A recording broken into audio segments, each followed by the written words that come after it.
हिंदी में यूपीएससी की तैयारी से संबंधित प्रोग्राम्स को देखने के लिए सब्सक्राइब करें study IQ IAS Hindi. Hello everyone, मैं मनोज कुमार आप सभी लोगों का स्वागत करता हूं आपके अपने channel study IQ IAS Hindi पर। दोस्तों, आज हम लोग बात कर रहे हैं आधुनिक भारत का इतिहास और उसमें हम लोग बात शुरू करेंगे ब्रिटिश ईस्ट इंडिया कंपनी या ब्रिटिश सरकार की नीतियों के संदर्भ में। पिछली क्लास तक हम लोगों ने जितने भी टॉपिक कवर किए वो थे आप लोगों के कि भारत पर किस तरीके से उन्होंने जो अपनी सत्ता है उसको स्थापित किया था, यानी कि बंगाल पर, मैसूर पर, मराठों पर, पंजाब पर, इन सभी राज्यों पर उन्होंने नियंत्रण कर लिया।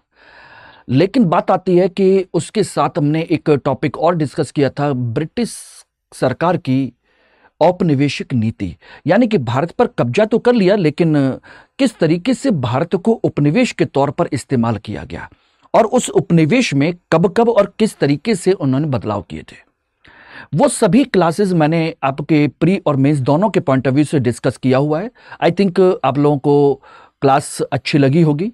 तो आज हम लोगों का जो टॉपिक है वो है ब्रिटिश सरकार की नीतियां, और उसमें भी हम आज चर्चा करेंगे। इंपॉर्टेंट टॉपिक है काफी, और टॉपिक है कि ब्रिटिश सरकार की राजनीतिक एवं प्रशासनिक नीति कि आखिर उन्होंने भारत पर अपनी पॉलिटिकल एंड एडमिनिस्ट्रेटिव पॉलिसीज को कैसे इंप्लीमेंट किया, किस तरीके से इंप्लीमेंट किया, उसको हम लोग डिस्कस करने जा रहे हैं। इसमें हम सभी मुद्दों को देखने की कोशिश करेंगे कि 1857 तक उन्होंने कौन कौन सी किस तरह की नीतियां बनाई और 1857 के बाद भी, यानी कि बिफोर 1857 एंड आफ्टर, तो दोनों को हम कवर करेंगे। और दोस्तों यहां ध्यान रखना, यहां पर कंसेप्चुअल टॉपिक भी होंगे और फैक्चुअल भी, यानी कि मैं चाहता हूं कि किसी भी तरीके का आपका जो टॉपिक हो वो प्री और मेंस का वो आपका बचना नहीं चाहिए, ठीक है ना। तो चलिए इसको स्टार्ट करते हैं। और आज आपको सबसे पहले मैं डिस्कस करता हूं और बताता हूं कि अभी आपका आज ग्रेट नॉलेज फेस्टिवल सेल का लास्ट डेट है, 15 तारीख है, और इसके लिए आपको अनाउंस किया जा रहा है 2026-2027 के लिए जून बैच हिस्ट्री ऑप्शनल का, यानी कि हिस्ट्री ऑप्शनल में आपका जो नया बैच स्टार्ट होगा वो 1 जून से स्टार्ट होगा, जिसे हम जून बैच कह रहे हैं। और इसमें हम नए टॉपिक से नए, बिल्कुल कहा जाए फ्रेश बैच आप लोगों के लिए स्टार्ट करेंगे, जिसको अभी आप आज इस सेल का बेनिफिट लेकर के MK लाइव कोड के माध्यम से इसे आप 12,999 रुपये में आप इसे ज्वाइन कर सकते हैं। अगर आपका टारगेट है कि 300 प्लस नंबर आप लेकर के आएँ और प्रॉपर IAS की पोस्ट मिले, तो डेफिनेटली हिस्ट्री ऑप्शनल को मेरे साथ यानी मनोज सर के साथ चूज कीजिए और इतने नंबर ला करके प्रॉपर IAS बनिए, ठीक है ना। और ध्यान रखिएगा, क्योंकि बाकी कोई भी डाउट हो तो आप लोग मुझे यहाँ कांटेक्ट कर ही सकते हैं, कोई इशू होना नहीं चाहिए। ये मेल ID और टेलीग्राम व्हाट्सएप नंबर है, और ये मेरा टेलीग्राम बारकोड है जिस पर आप मुझे ज्वाइन कर सकते हैं, और इसके थ्रू आप मुझे अपने सभी इंपॉर्टेंट जो मैसेज हैं और आपके जो कहा जाए कि PDF है, PPT है, सब यहाँ पर आपको अवेलेबल हो जाएगी। और लेकिन ध्यान रखिएगा, MK लाइव कोड लगाना मत भूलिएगा। और ये आपके लिए एक कहा जाए कि मेरा एक्सपीरियंस जो है वो आपके बहुत काम आएगा। मैं चाहता हूँ कि मेरी गाइडेंस में रह करके आप तैयारी करें, ठीक है ना। चलिए, थैंक यू। तो चलिए अपना आज का टॉपिक हम लोग बात करते हैं राजनीतिक और प्रशासनिक नीति, और उसमें भी हम आज सबसे पहले बात करेंगे राजनीतिक नीति के बारे में, राजनीतिक संदर्भ में कि ब्रिटिश ईस्ट इंडिया कंपनी ने किस प्रकार से अपनी पॉलिसी को बनाया था। यानी कि राजनीतिक नियंत्रण करने के लिए ब्रिटिश सरकार ने भारतीय राज्यों को नियंत्रित किया, सारी चीजें की, लेकिन वो भी उन्होंने एक सिस्टमैटिक पॉलिसी के तहत किया, जिसमें हम लोग देखते हैं कि सबसे पहले बंगाल में द्वैत शासन लागू किया गया 1765 से लेकर के 72 तक। उसके बाद भारत में उन्होंने सहायक संधि की नीति लागू की 1798 में, और फिर विलय या हड़प नीति, जिसे हम डॉक्ट्रिन ऑफ लैप्स भी कहते हैं, 1848 में इसको लॉन्च किया गया। इससे दोस्तों देखिएगा, रॉबर्ट क्लाइव ने लॉन्च किया था, रॉबर्ट क्लाइव ने, इससे लॉर्ड वेलेजली ने, और इसे लॉर्ड डलहौजी ने। ये 3 स्तर पर आपकी लॉन्च की गई थी। बात यह है कि आखिर राजनीतिक नियंत्रण क्यों किया गया, तो उसको लेकर के मैं बता दूं कि उनके 3 उद्देश्य थे। भारत पर नियंत्रण करके उसका आर्थिक लाभ कमाना, आर्थिक लाभ लेना उनका पहला उद्देश्य था। दूसरा था भारत को उपनिवेश बनाना, कि उपनिवेश बना करके भारतीय संसाधनों का इस्तेमाल करना इंग्लैंड के लाभ के लिए, इंग्लैंड के लिए। और तीसरा, यहां पर हम कह सकते हैं कि राजनीतिक सत्ता की स्थापना करना, राजनीतिक सत्ता इसको बनाना, क्योंकि बिना राजनीतिक सत्ता के आप किसी भी देश के संसाधनों को बेहतर तरीके से इस्तेमाल नहीं कर सकते, ना ही लूट सकते। इसीलिए उन्होंने यह सब किया था। ओके, अब हम इसमें एक एक करके सभी चीजों को डिस्कस करने की कोशिश करते हैं, समझने की कोशिश करते हैं। सबसे पहला टॉपिक है आपका बंगाल में द्वैध शासन। यह तो आपको पता ही है कि भाई 1765 में, देखिए 1764 बक्सर का युद्ध हुआ था, ये हम लोग पढ़ चुके हैं। और उसके बाद 1765 में उनका आपकी जो हुई थी इलाहाबाद की संधि हुई थी, बात संधि। और इलाहाबाद की संधि से ब्रिटिश ईस्ट इंडिया कंपनी को मिला था दीवानी अधिकार बंगाल, बिहार और उड़ीसा। इन तीनों का उन्हें दीवानी अधिकार मिला था, यानी कि राजस्व वसूल करने का अधिकार। ठीक है ना, यह उनको मिला था। बात आती है कि आखिर ये कैसे और किस तरीके से हुआ। और जैसे ही दीवानी अधिकार मिला तो दोस्तों समझ लीजिएगा कि यहीं से बंगाल में 1765 से लेकर के 72 तक द्वैध शासन लागू हुआ। अब कहोगे द्वैध शासन क्यों और कैसे, उसका सिंपल सा कंसेप्ट मैंने आपको पिछली क्लास में बताया, जब बंगाल हम लोग पढ़ रहे थे वहां भी मैंने बताया हुआ था। इसमें कंडीशन यह थी कि जो प्रशासन का कार्य है, प्रशासन वो नवाब को मिला, कि भाई प्रशासन की जिम्मेदारी नवाब संभालेगा, जिसे निजामत कहते हैं। ठीक है ना, निजामत का। और जो दीवानी कार्य है, दीवानी यानी कि राजस्व का कार्य है, वो कंपनी संभालेगी। ये कंपनी के पास, यानी कंपनी के पास किसी प्रकार का कोई उत्तरदायित्व तो नहीं था किसी तरह की। बात आती है कि आखिर ये द्वैध शासन क्यों लागू किया गया, इसका कारण क्या है। बस यहीं से हम लोग अपना टॉपिक स्टार्ट करते हैं। What was the reason behind the implementation of dyarchy in Bengal, क्या कारण थे उसके। तो दोस्तों इसके लिए जो कारण हैं वो ध्यान रखिएगा, वो है आपकी क्लाइव की सोच और क्लाइव की नीति। आपको पता ही है कि जब बक्सर का युद्ध हुआ था तो उस समय बेंसिटाट गवर्नर था। लेकिन जब संधि की गई तो मैंने बताया भी था कि इंग्लैंड से स्पेशली उसको बुलाया गया था कि आइए और यहां संधि आप ही करिए, क्योंकि बंगाल में प्लासी के युद्ध के बाद ब्रिटिश ईस्ट इंडिया कंपनी की जो जड़ें जमाई थी वो क्लाइव ने जमाई थी। इसीलिए वो बहुत अच्छे से जानता है कि किसके साथ क्या करना है। बहुत बड़ा कूटनीतिज्ञ है, डिप्लोमैट है, शार्प माइंडेड है, विजनरी है और कंपनी के हितों के बारे में सोचने वाला व्यक्ति है, खासकर ब्रिटिश जो इंटरेस्ट हैं उनको प्रोटेक्ट करने वाला। तो ये एक बहुत बड़ा मोटिव था और क्लाइव की यहां पर सोच बिल्कुल शार्प थी। क्या शार्प सोच थी, बिल्कुल ध्यान से सोच देखिएगा।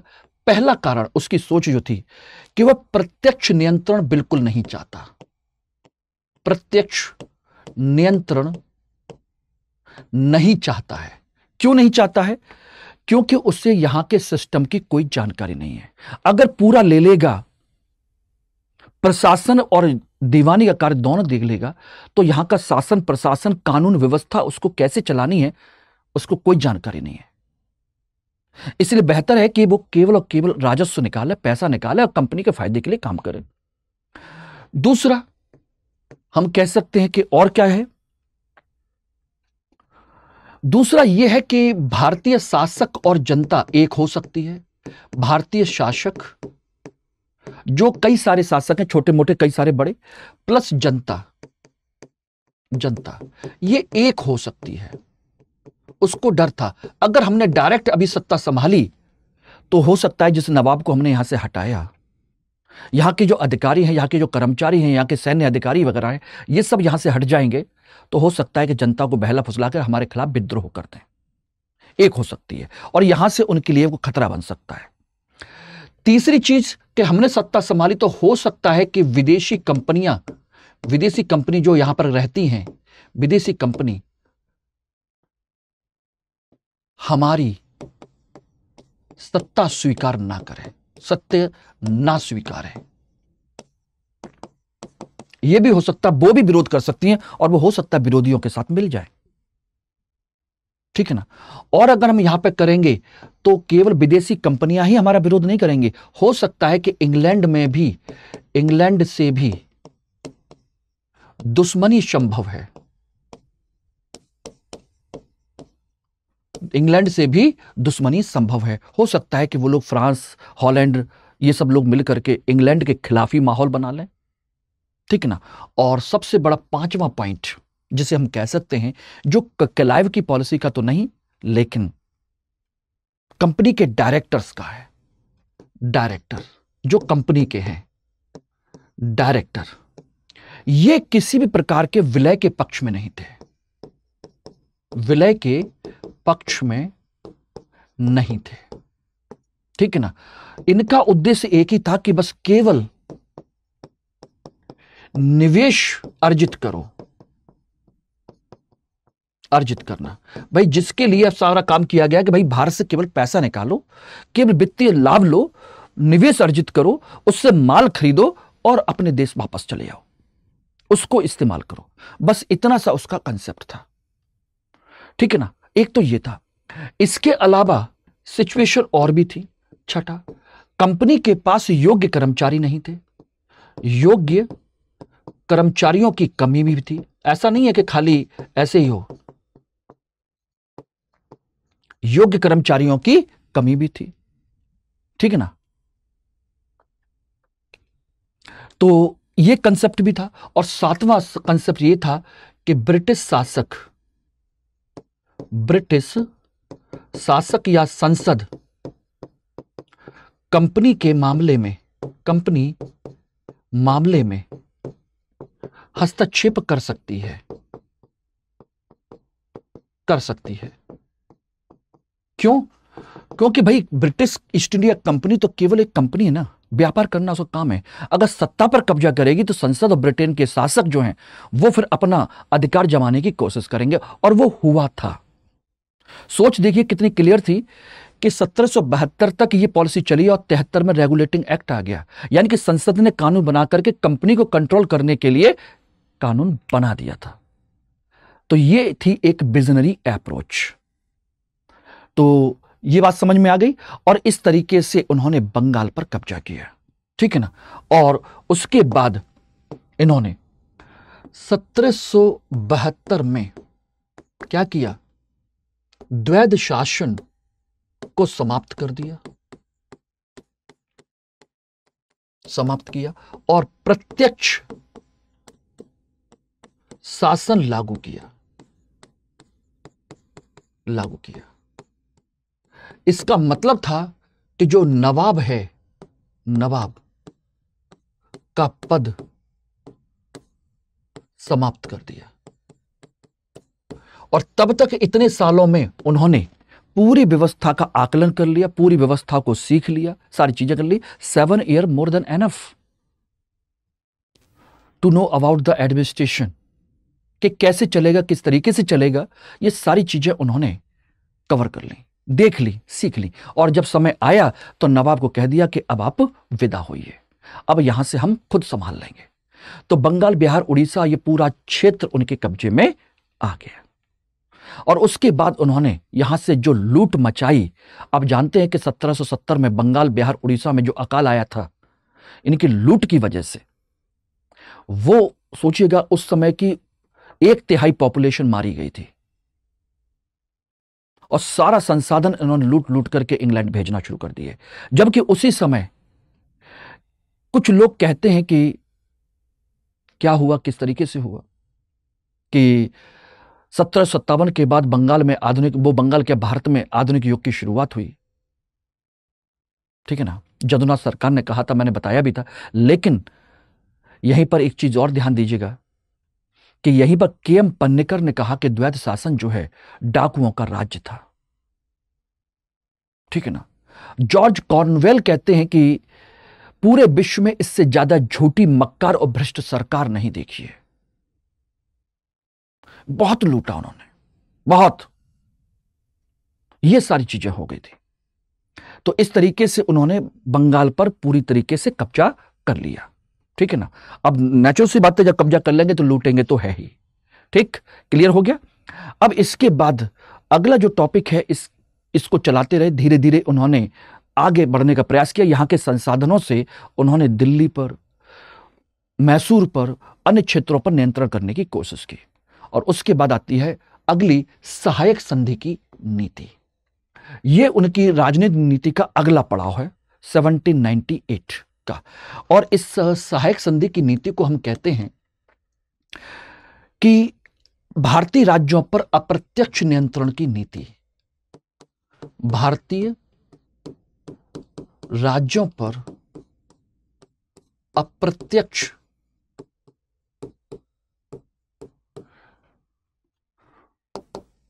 नियंत्रण की नीति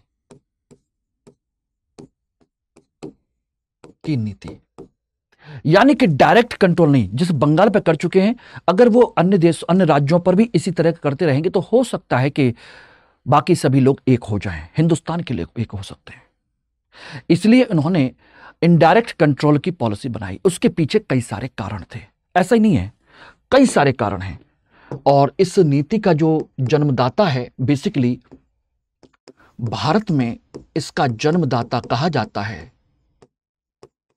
वो था आपका डुप्ले, जिसने हैदराबाद राज्य के साथ इस नीति को लागू किया था।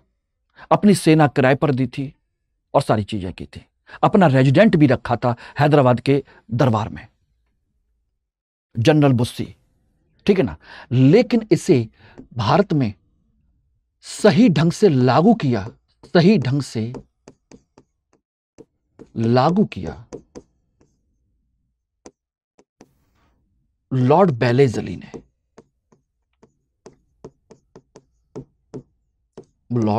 बेलेजली ने।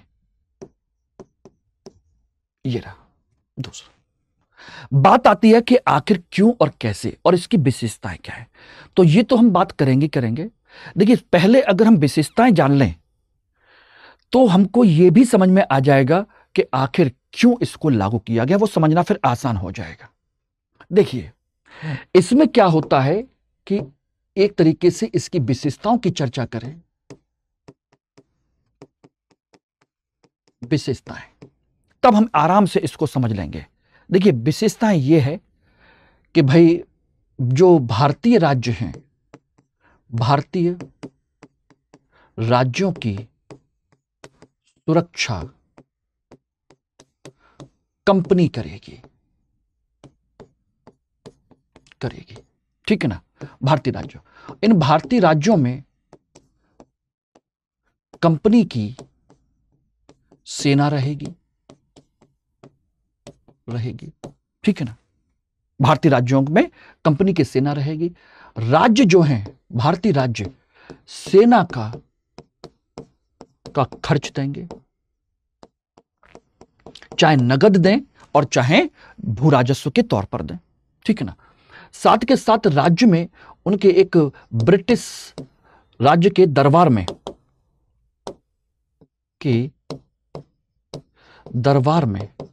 ब्रिटिश रेजिडेंट रहेगा,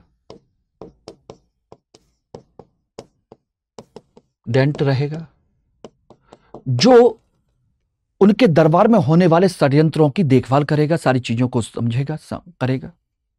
ठीक है ना, कि कहीं राजा के खिलाफ कोई षड्यंत्र तो नहीं हो रहा है, वो केवल इतनी देखभाल करने के लिए होगा। ठीक है ना, और क्या, राज्य किसी के साथ संधि या युद्ध की घोषणा नहीं करेगा। युद्ध की घोषणा नहीं करेगा। ठीक है ना, वो कंपनी देख लेगी क्योंकि सुरक्षा की जिम्मेदारी उसी की है।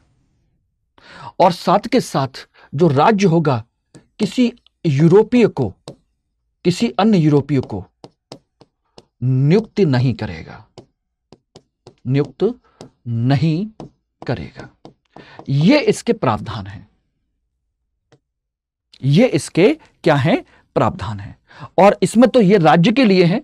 अगर हम बात करें कि इसमें कंपनी के लिए क्या है, तो कंपनी क्या करेगी, कंपनी राज्य की सुरक्षा करेगी, सुरक्षा करेगी, ये बदले में कंपनी दे रही है। साथ के साथ उसके राज्य के आंतरिक मामलों में हस्तक्षेप नहीं करेगी, आंतरिक मामलों में हस्तक्षेप नहीं करेगी, कोई हस्तक्षेप नहीं होगा। यह कंपनी की तरफ से प्रोविजन दिया गया। बात आती है कि यह सब किस किस राज्य के साथ किया गया था, तो इसके लागू करने वाले जो राज्य हैं उनको भी आप देख लीजिए, इजीली आपको याद भी हो जाएंगे। देखिए, राज्य है आपके हैदराबाद, और ये क्रम से हैं मैसूर, तंजौर,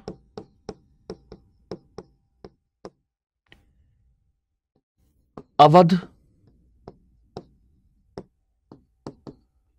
पेशवा, पूना के पेशवा,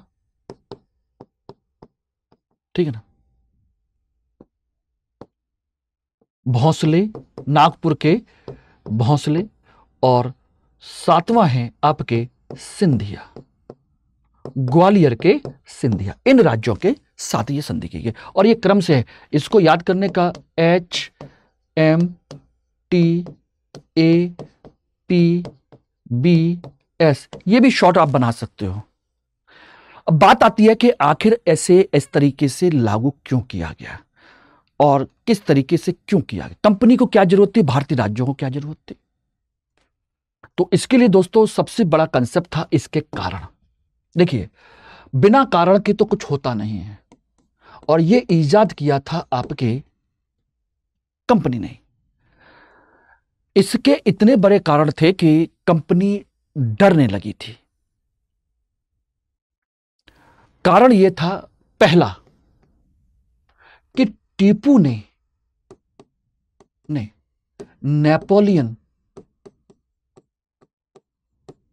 कौमा मिस्र कौमा अरब देश कौमा अफगानिस्तान से संयुक्त युद्ध का आग्रह किया, यानी कि एक संधि की उसने। यानी कि इस कंडीशन में स्थिति यह थी कि भारत पर आक्रमण का, इनके संयुक्त आक्रमण का भय था कि भाई क्या किया जाए, संयुक्त आक्रमण का भय। और दूसरी तरफ कंडीशन यह थी कि भाई ब्रिटिश कंपनी को भारतीय उपनिवेश को सुरक्षित रखना था,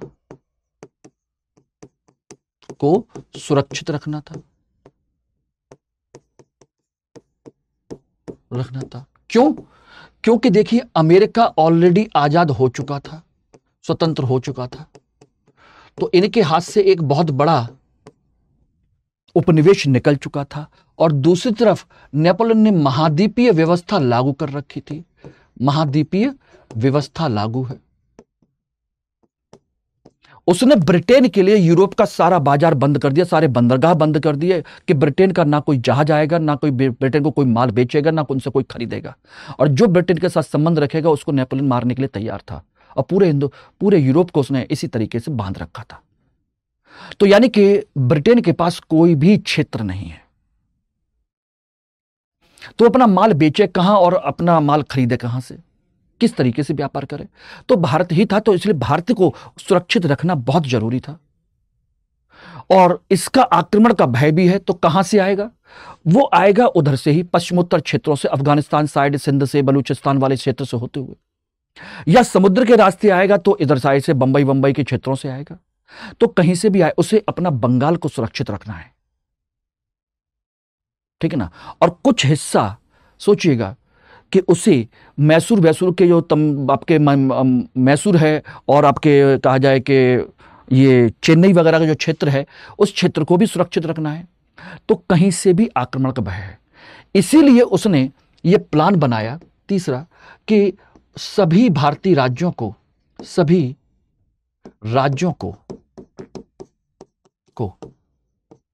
कंपनी के ऊपर निर्भर बनाया जाए,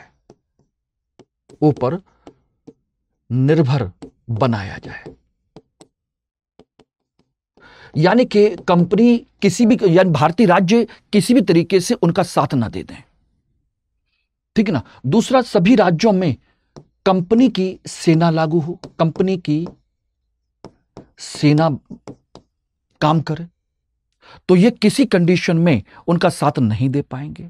और पूरे भारत में सभी राज्यों में कंपनी की सेना होगी तो हर जगह पर आप उसका विरोध कर सकते हो, ठीक है ना। और कंपनी की सेना होगी और सेना का खर्च राज्य ने, भाई कंपनी कहां से देने पाएगी, तो क्यों ना इस तरह का प्लान बनाया जाए कि उन्हीं के खर्चों पर उन्हीं की सेना, उन्हीं के राज्य में अपनी सेना रख दें। इस तरीके से वो किसी भी कंडीशन में दुश्मन का साथ नहीं दे सकते, नेवर। और दुश्मन भी किसी भी तरीके से, हमारे जो अन्य दुश्मन हैं, फ्रांस वरांस से, कोई भी ब्रिटिश कंपनी के अन्य जो दुश्मन वगैरह हैं, वो भी किस तरीके से इन राज्यों में सहयोग ना दे पाए। और तीसरा, कि जो संभावित युद्ध है, अगर युद्ध होता भी है, समझ युद्ध राज्यों के क्षेत्र में हो, इस तरीके से हमारा साम्राज्य बच जाएगा।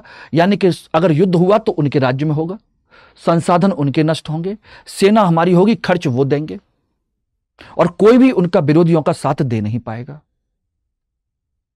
ठीक है ना। These are the reasons behind the ये। और इसीलिए उसने सबसे पहले हैदराबाद निजाम के साथ संधि की, फिर मैसूर को लेटर भेजा, नहीं माना टीपू सुल्तान तो युद्ध में हरा करके उसको मार डाला 1799 में, मार दिया उसने। इसीलिए फिर उसके मैसूर के राजा से संधि करवाई गई कि भाई तुम संधि कर लो, ठीक है ना। मराठों पे भी ये किया गया।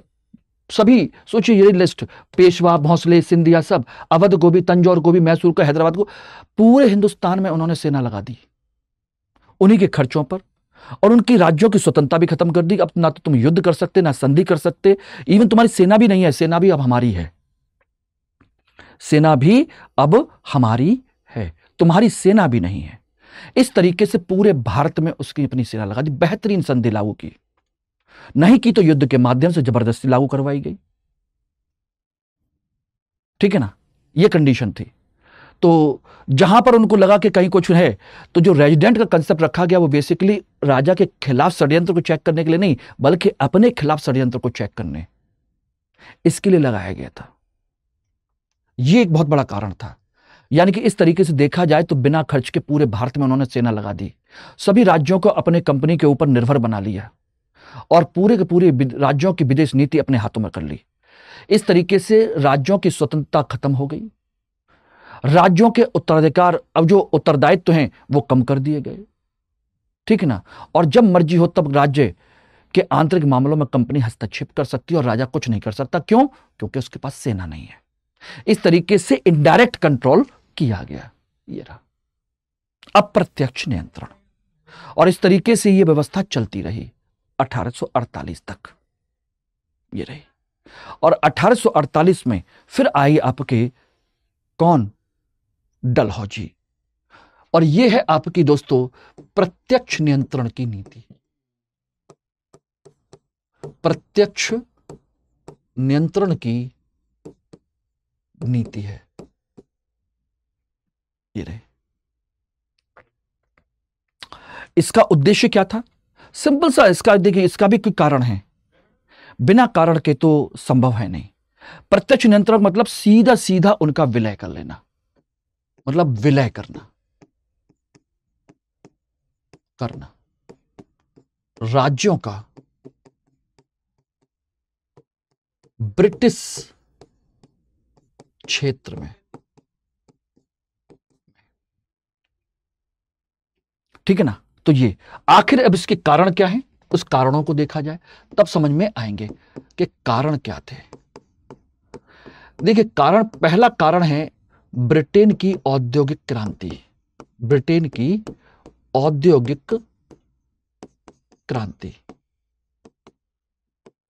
और औद्योगिक क्रांति की वजह से, चूंकि मैंने पहले ही बताया कि भाई ब्रिटेन का अमेरिका के साथ संबंध बदल चुका है, यूरोप के साथ संबंध उतने अच्छे अभी भी है नहीं, हालांकि चीजें बदल रही हैं क्योंकि नेपोलियन मारा जा चुका है, तो चीजें बदल तो रही थी, लेकिन फिर भी तो औद्योगिक क्रांति, और इसको जरूरत है अब अपने बाजार की और कच्चे माल की।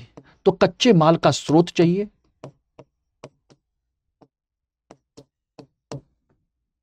और बाजार जहां पर वो अपना माल बेच सके। ठीक है ना। दूसरी कि भाई भारत एक सुरक्षित बाजार है, तो प्रतिस्पर्धा से बचा जा सकता है, अन्य देशों की प्रतिस्पर्धा से बचना, क्योंकि आराम से अपना माल यहां बेच सकते हैं, आराम से बेच सकते हैं, कोई प्रॉब्लम नहीं है। और इन दोनों काम के लिए प्रत्यक्ष नियंत्रण की जरूरत है। ठीक है ना। तीसरा, भारत को एक उचित उपनिवेश बनाना, क्लासिकल उपनिवेश कहते हैं, कि अब तो इसको प्रॉपर तरीके से अपना उपनिवेश बना ही लीजिए, आधा अधूरा क्यों। ठीक है ना। चौथा, यहां के संसाधनों के लिए आधारभूत ढांचे का विकास करना है, आधारभूत ढांचा का विकास करना है, क्योंकि कच्चा माल चाहिए तो हमें रेलवे लाइन बिछानी होगी, बना हुआ माल बेचना होगा तो रेलवे लाइन बिछानी होगी, टेलीग्राफ लाइन है, सड़क बनानी पड़ेगी, सारी चीजें करनी पड़ेंगी। ये तो कारण है। इसके अलावा एक कारण और भी था, और वो था डलहौजी की नीति। डलहौजी की नीति, और वो है आपकी साम्राज्यवादी नीति।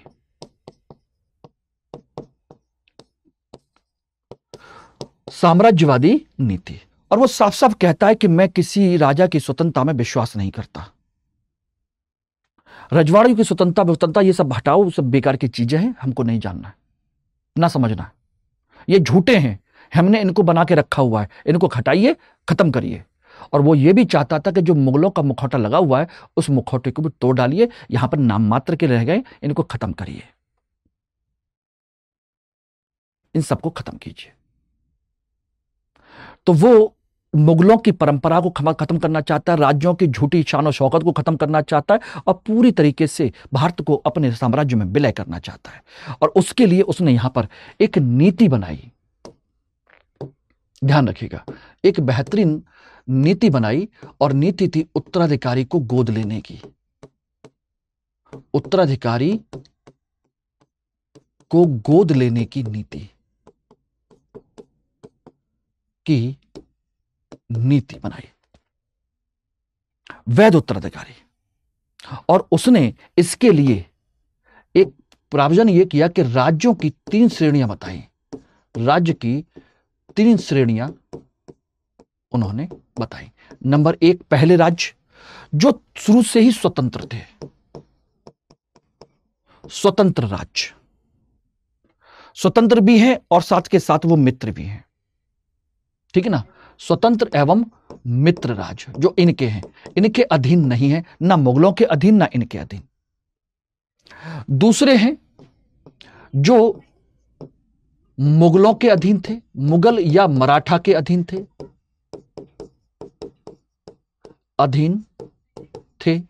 लेकिन अब कंपनी के अधीन है।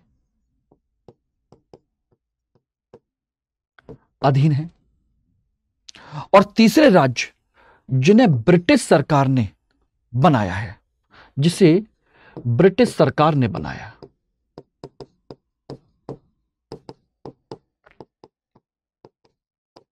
बनाया ये राज्य।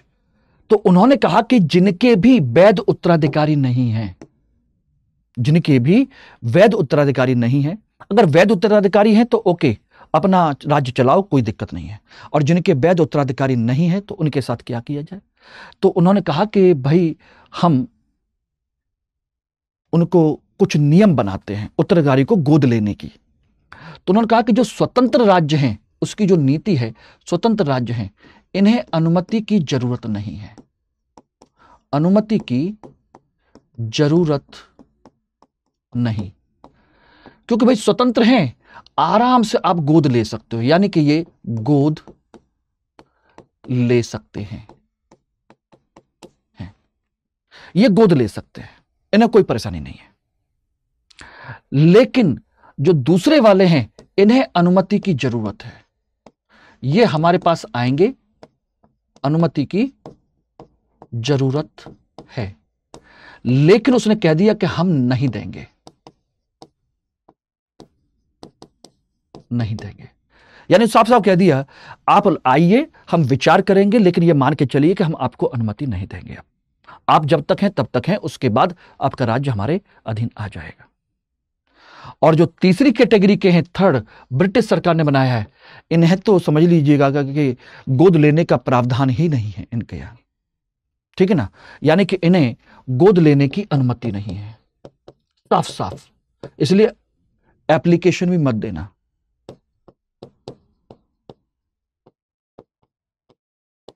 नहीं। वही इनको क्यों ही देना है, क्या मतलब है इसका? मतलब दूसरी कैटेगरी वाले हैं वो एप्लीकेशन तो डाल सकते हैं, फॉर्म भर सकते हैं, लेकिन फॉर्म रिजेक्ट किया जाएगा, और ये फॉर्म भर नहीं सकते, और बोले कि तुम तो वैसे ही पास हो, फॉर्म भरने की जरूरत ही नहीं है भाई, तुम तो पास हो, जाओ। इस तरीके से उसने ये राज्यों की कैटेगरी बना दी और इन सबको अपने अधीन कर लिया, ठीक है ना। तो इसमें देखेंगे तो उसने क्या क्या किया, किन किन राज्यों किया, जो प्रमुख राज्य थे जिनका विलय किया गया। तो देखेंगे आपके सबसे नंबर 1 सतारा,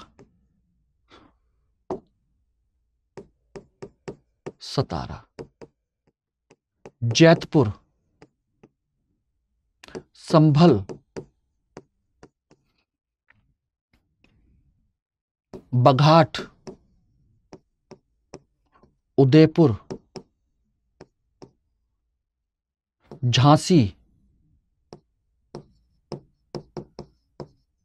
नागपुर,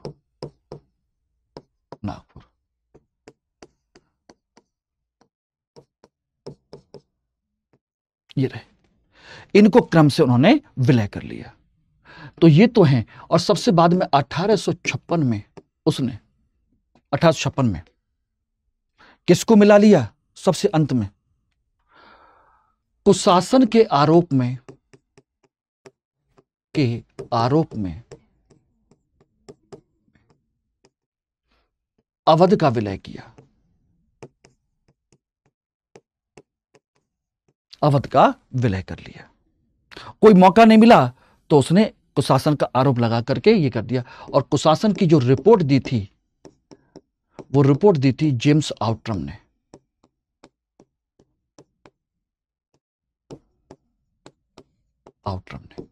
इस तरीके से ये सारी चीजें हो गई। और 1857 का विद्रोह हुआ तो उसके बाद में अब आप समझ लीजिएगा कि ब्रिटेन की महारानी का शासन शुरू हो गया। और इस तरीके से ये सारी चीजें कंप्लीट हुई, भारतीय राज्यों का विलय कर लिया गया। और 1858 के बाद में विलय की नीति का त्याग कर दिया गया। ध्यान रखना, 1858 के अधिनियम से विलय की नीति का त्याग किया गया, त्याग किया। ये रहा, ये 3। इस तरीके से आपके उनकी राजनीतिक जो पॉलिसी है उसके बारे में मैंने आपको डिस्कस कर दिया है। होपफुली कि आप लोगों को समझ में आ गया होगा, ठीक है ना। ध्यान रखिएगा, बाकी अन्य चीजें अगली क्लास के साथ हम लोग करेंगे। और ध्यान रखिएगा, कल 12:30 बजे से आप लोगों के लिए मैं एक सेशन स्टार्ट कर रहा हूं। कल एक मैराथन सेशन है, एंशिएंट और मिडेवल इंडिया का एक रिवीजन सीरीज। तो कल आप लोगों के साथ में मिलूंगा 12:30 बजे। ध्यान रखिएगा, टाइम नोट कर लीजिए, 12:30 marathon session for you, ancient and medieval history. और साथ के साथ आपके ध्यान रखना, मंडे को रहेगी आपके आर्ट एंड कल्चर की मैराथन सीरीज, ठीक है ना। तो ये 2 चीजें मैं आपकी कवर करा दूंगा, अच्छे से रिवाइज कर लीजिए, आपका काम हो जाएगा। ओके एवरीबॉडी, ध्यान रखिएगा। तो ये मैंने आपको मैटर भी दे रखा है, तो इसको आप कर सकते हैं। और यहीं पर एक चीज ध्यान रखिएगा कि इतिहास का वैकल्पिक विषय का जो बैच है वो आपका ये पुराना है, इसको हटा दीजिए, ये नहीं, ठीक है ना। और जीएस का बैच का आज लास्ट डे है, तो उस जीएस के P2I बैच को आज ज्वाइन कर सकते हैं, 15 तारीख है। और आपका नॉलेज फेस्टिवल सेल भी है, तो उसको भी आप कर सकते हैं डिस्काउंट में 29,999 रुपए में जीएस के लिए, P2I के लिए, ठीक है ना। बाकी कोई भी डाउट होता है तो मुझे आप यहां पर कनेक्ट कर लीजिएगा, लेकिन कोड MK लाइव जरूर लगाइएगा, ठीक है ना। और ये मेरा ग्रुप है जिसको आप ज्वाइन कर सकते हैं। Thank you very much. Hindi में यूपीएससी की तैयारी से संबंधित प्रोग्राम्स को देखने के लिए सब्सक्राइब करें स्टडी IQ IAS हिंदी।